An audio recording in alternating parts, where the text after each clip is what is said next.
Carrie, will we finally see you in this episode? Let's find out.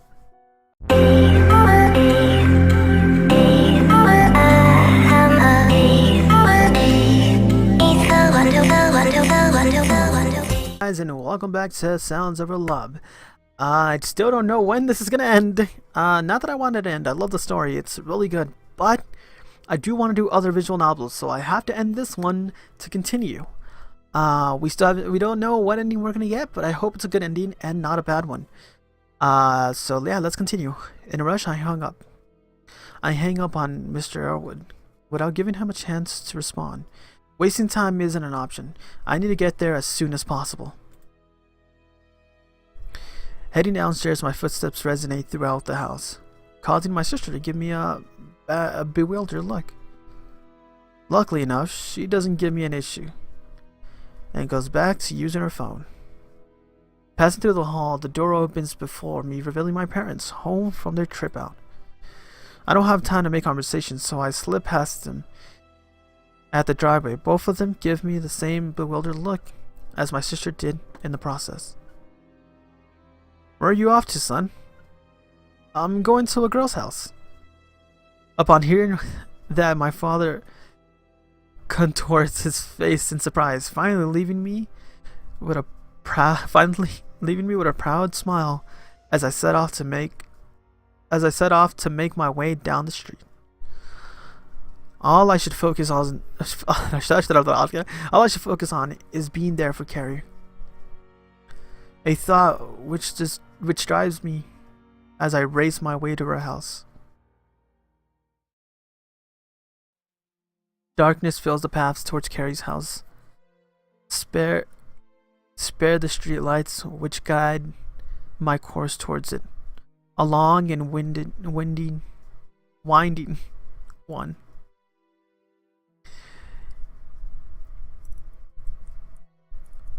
In a metaphorical sense, that is.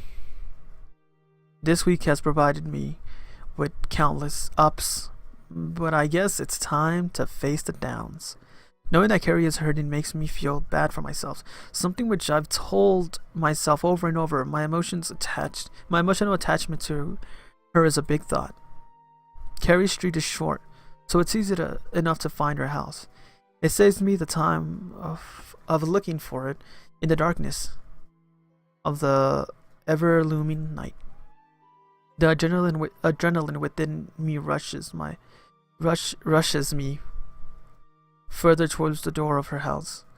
It's not necessary, but I feel like controlling these emotions will be a bad thing, on top of the difficulty to do so.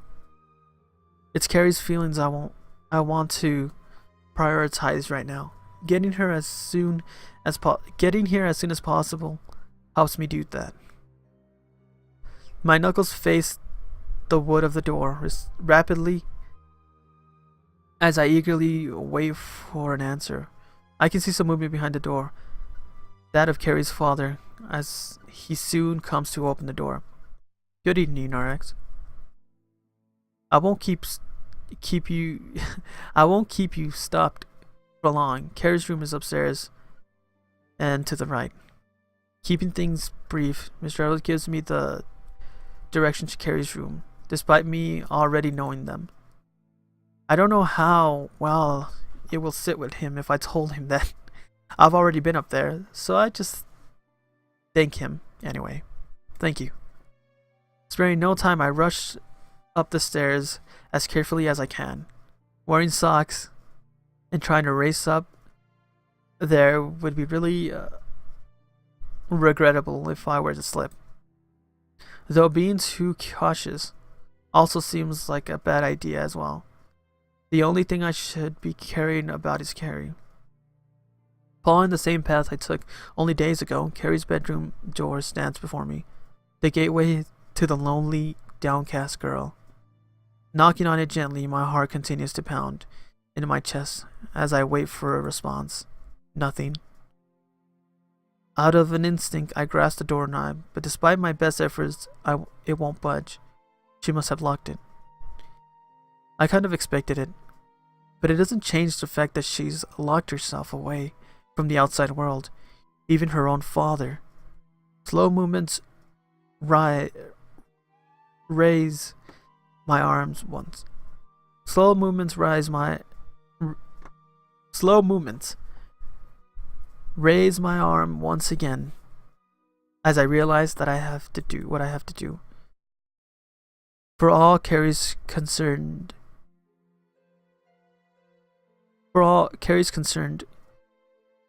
it just be her father knocking on the door. Hopefully hearing me as well can show her how concerned we both are. As I tap against the door once more, I make my call out to her. Carrie, it's me. Huh? A response. A small yet welcome one. What are you doing here? Her voice is filled with nervousness. Over the time that we've spent together, I've noticed that she found it easier to speak to me as each day went on. Now, though, she sounds just as she did when I first met her. I came to talk to you. I want you to come to school tomorrow, Carrie. I abruptly managed to stop myself from adding, I've missed you. Even though it's the obvious truth. Spending time without her was different, even though that's all I knew before. I know you're not feeling good, but knowing you're like this, it makes me sad. I told you we're friends, right? I want to support you. I'm sorry, I know. You're important to me. You don't have to apologize. I just want you to be there. I just want to be there for you. I'm not sure if I'll feel like going. It's complicated. Only a thin piece of wood separates us as we both stand in silence. A wall between us, between our feelings. I'm not sure what I should do. I'll be waiting for you tomorrow, Carrie, where we normally meet. Good night, Carrie. On a whim, I turned myself away from her. It's a painful thing to do, but actions speak louder than words. Trying to break into her room wouldn't have done either of us any good, but telling her I'll wait, no matter what, might let her hear my feelings in a different way. I'm not sure if she responded, though she doesn't come out after me. It's an odd thing for me to be so familiarized with her house after only knowing her for a week. But that thought doesn't stick with me on the trip down the stairs. Oh, how did it go? Her father stands in the hallway, showing that he was waiting for me the entire time. I don't know. We'll just have to see. They are plain and simple words, yet they hurt me so much. Having this uncertainty between us all makes me feel more bitter than anything. It's okay. Carrie is usually quiet, quite stubborn. Would you be staying for dinner? I know a meal with a 37-year-old Welsh guy isn't exactly on everyone's bucket list, but it would be impolite for me not to offer. Thank you, but my parents had brought back something for the family just as I was leaving. I'm sure I'll be quite a ruckus when I get back. It's alright. I hope you enjoy your evening, RX. Thank you for speaking to her. It's okay. It was something I wanted to do. I'll be off then. Goodbye. Carrie's father sees me off with a wave as I walk out of the Ernwood's household. Thinking about it now, his words didn't make much sense to me. Describing Carrie as stubborn is definitely a contrast to what I know her as. In fact, I would describe her as pretty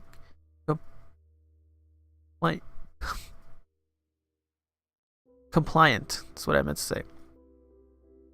I guess things are difficult when you're a parent. Maybe it's just how Carrie acts towards me. At least I hope it is. The morning sunlight blinds my eyes on a walk towards school. More importantly, towards my typical renderous, oh, I don't even know how to say that, point with Carrie. As I get closer and closer, I dot upon what Carrie means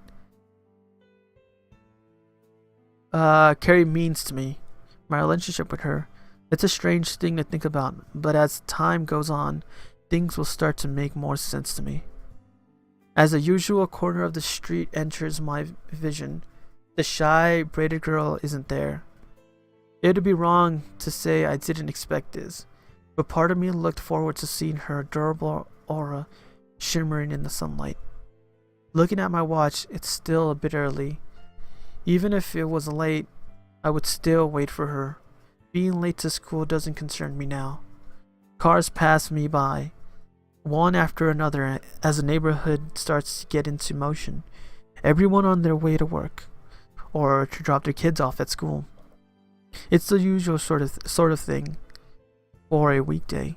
Having mine be different yesterday really showed me how much I enjoyed the mornings before going to school to be able to see her.